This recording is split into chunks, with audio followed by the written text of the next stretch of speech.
အားလုံးမင်္ဂလာပါယူရီမီပါ lesson 2အတွက်သင်ခန်းစာလေးကတော့ introductions လို့ခေါ်တဲ့မိတ်ဆက်ရာတွင်ပြောဆိုသောစကားများကိုသင်ကြားပေးသွားမှာဖြစ်ပါတယ်ဒီလိုတစ်ယောက်နဲ့တစ်ယောက် introduce လုပ်တဲ့အခါမှာဘယ်လိုမျိုး expression တွေသုံးရမလဲဘယ်လိုမျိုးစကားပြောတွေနဲ့မိတ်ဆက်ရမလဲဆိုတာကိုလေ့လာရမှာဖြစ်ပါတယ်ပထမဆုံးတစ်ခုကတော့ဒီနာမည်မေးတာပေါ့နော်တယောက်နဲ့တယောက်မိတ်ဆက်တဲ့အခါမှာကိုယ့်နာမည်ကိုမိတ်ဆက်ရမယ်သူများနာမည်ကိုမေးကြတယ်ဒီမှာဆိုလို့ရှိရင်အမရဲ့နာမည်ကဘယ်လိုခေါ်လဲအကိုရဲ့နာမည်ကဘယ်လိုခေါ်လဲဆိုပြီးတော့မေးခြင်း what's your name ဒါကတော့လွယ်ပါတယ်လူတိုင်းသိရပါတော့ what is your name ကိုစကားပြောတဲ့အခါမှာ what's your name what's your name what's your name ဆိုပြီးတော့ပြောရပါမယ်ကိုနာမည်ကိုပြောမယ်ဆိုလို့ရှိရင်အရှိကနေ I am ဘသူဒီမှာဆို I am Lisa ကျမက Lisa ပါပြီးလို့ရှိရင် my name is လို့လည်းသုံးလို့ရတယ် my name is Daveကျွန်တော်နာမည်က Dave ဖြစ်ပါတယ် I am Lisa my name is Dave ဒါဆိုလို့ရှိရင်နာမည်ရပြီနောက်တစ်ခုကကြတော့ကိုယ့်ရဲ့နာမည်ကအရှိတယ်အဲဒီအတွက်ဖြတ်ပြီးတော့ခေါ်လို့ရတယ်ဆိုတဲ့ဟာကိုဘယ်လိုပြောမလဲဆိုလို့ရှိရင်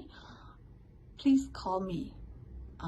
ကိုယ့်ရဲ့ nickname ပေါ့နော်ဒီမှာဆိုလို့ရှိရင်နံပါတ်4မှာဆိုရင် my name is Michael but please call me Mike ကျွန်တော်နာမည်က Michael ပါဒါပေမဲ့ Mike လို့ခေါ်လဲရပါတယ်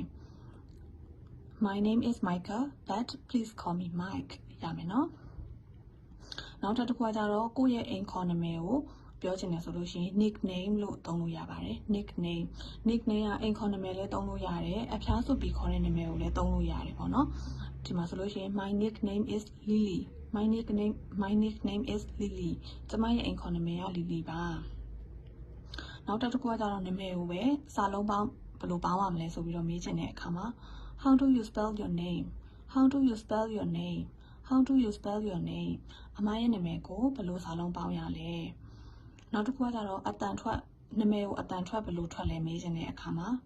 pronounce လို့သုံးရတယ် pronounce ဆိုတဲ့ verb ကိုသုံးရတယ်သူ့ရဲ့အဓိပ္ပာယ်ကအတန်ထွက်တည်ပေါ့နော်ဒီမှာဆိုလို့ရှိရင် How do you pronounce your name? How do you pronounce your name? How do you pronounce your name? အကိုရဲ့နာမည်ကိုဘယ်လိုအတန်ထွက်လဲအကိုရဲ့နာမည်ကိုဘယ်လိုအတန်ထွက်လဲဒီမှာအောက်မှာ example ပြထားတယ်စာလုံးပေါင်းပေါ့နော်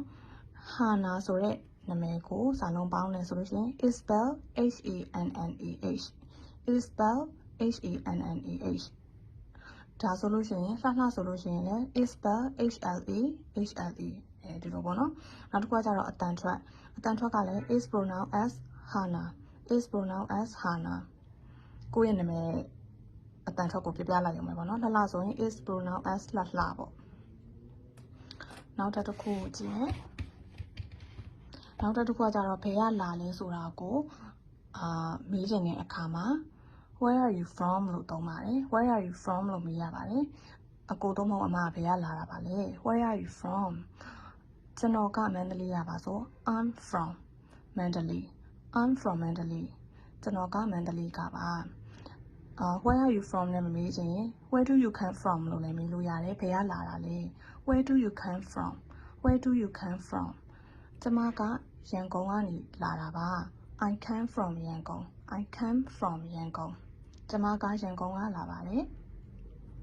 ပြီးလို့ရှိရင်တွေ့ရတာဝမ်းသာပါတယ်ဆိုတာကိုဘယ်လိုပြောရမလဲဆိုရင်၄ခုပြောလို့ရတယ်တခါလေးရေးထားပြီးလိုက်တယ်အတိတ်ပဲအတူတူပဲမို့လို့နော်ဒီမှာဆိုလို့ရှိရင် nice to meet you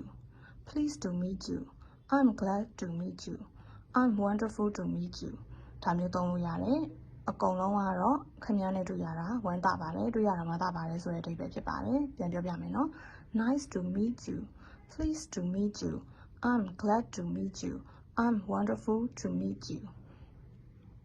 ဒီလိုမျိုးသုံးလို့ရပါတယ်နောက်တစ်ခုကကြတော့တယောက်နဲ့တယောက်ကိုမိတ်ဆက်ပေးချင်တာပေါ့နော်လူနှစ်ယောက်ကိုကခြားထဲကနေမိတ်ဆက်ပေးချင်တာဆိုလို့ရှိရင်ရောဘယ်လိုသုံးရမလဲဆိုလို့ရှိရင် I would like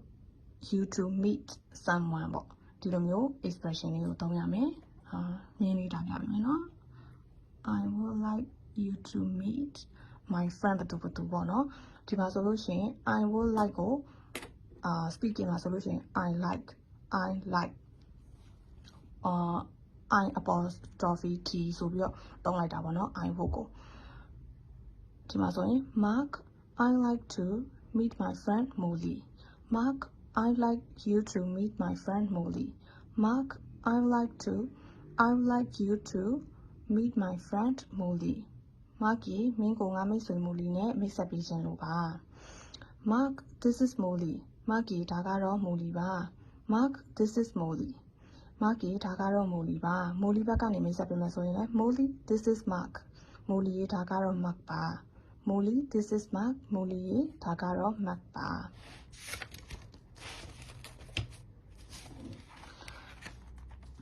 နောက်တစ်ခုကကြတော့မိတ်ဆက်ပေးလိုက်တဲ့အခါမှာကြတော့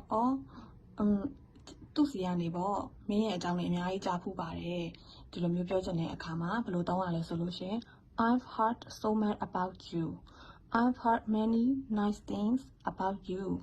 အများကြီးကြားဖူးပါတယ်သူ့စီကနေဒီလိုမျိုးပြောချင်တာပေါ့နော်ဒီမှာဆိုလို့ရှိရင် I've ဆိုတဲ့ဒီအရှိဆုံးကစလုံးကဘာလဲဆိုလို့ရှိရင် I have ပါI have အဲ့ဟာကို speaking ဖြစ်တဲ့အတွက်ကြောင့် I've တခါရွေးပြီးပြောလိုက်တာပါနော် I have heard ဆိုပြီးတော့မပြောဘဲနဲ့ I've heard so much about you. I've heard many nice things about you. ခင်ဗျားရဲ့အကြောင်းကိုကျွန်တော်အများကြီးကြားပူးပါတယ်ခင်ဗျားရဲ့ကောင်းတဲ့သတင်းတွေကိုကျွန်တော်အများကြီးကြားပြီးပါပြီဒီလိုမျိုးလေးပဲပါနောက်တစ်ခုကကြတော့ဆက်စတွေ့ချင်းပဲဒါပေမဲ့အရင်ကတွေ့ဘူးလားမသိဘူးအရင်ကတနေရာမှာတွေ့ဘူးနေလားမသိဘူးဆိုပြီးတော့မေးချင်တဲ့အခါမှာ Have I met you somewhere before? Have I met you somewhere before? Have I met you somewhere before? ခင်ဗျားနဲ့ကျွန်တော်နဲ့အရင်တော့တနေရာမှာစုံဘူးလားမသိဘူးเนาะဒါမျိုးမေးတာပါဒါဆိုလို့ရှိရင်ပထမဆုံးတွေ့ဘူးလေလို့ထင်တာပဲဆိုတော့အဖြေလေးကိုဘယ်လိုပြန်ဖြေရမလဲ I think this is the first time ကျွန်တော်ကတော့ပထမဆုံးတွေ့ဘူးလေထင်တာပဲ I think this is the first time နောက်တစ်ခုကကြတော့ဒါနိုင်ငံခြားမှာရောက်နေတဲ့လူတွေလည်းဒီ expression လေးကိုသိထားတဲ့နဲ့ဒီကိုရောက်နေတာဘယ်လောက်ကြာပြီလဲဒါမျိုးမေးချင်တဲ့အခါမှာ How long have you been here? How long have you been here? How long have you been here? ဒီကိုရောက်နေတာအချိန်ဘယ်လောက်ကြာပြီလဲ I've been here for 3 years. I've been here for 3 years. ကျွန်တော်ဒီကိုရောက်နေတာ3နှစ်ရှိပါပြီဒါကတော့စိတ်ကြိုက်ပေါ့နော်ကိုရောက်နေတဲ့အချိန်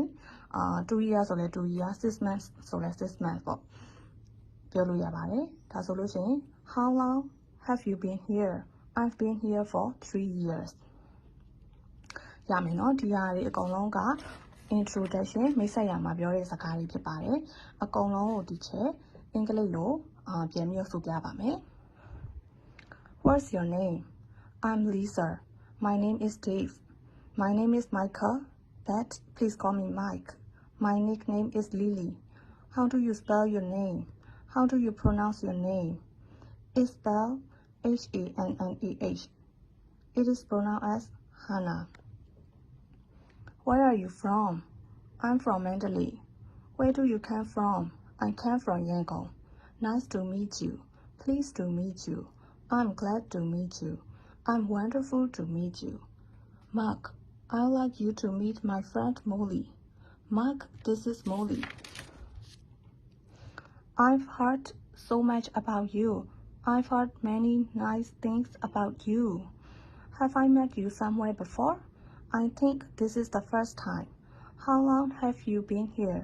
I've been here for 3 years. ဒါဆိုလို့ရှိရင်တော့ lesson 2အတွက်က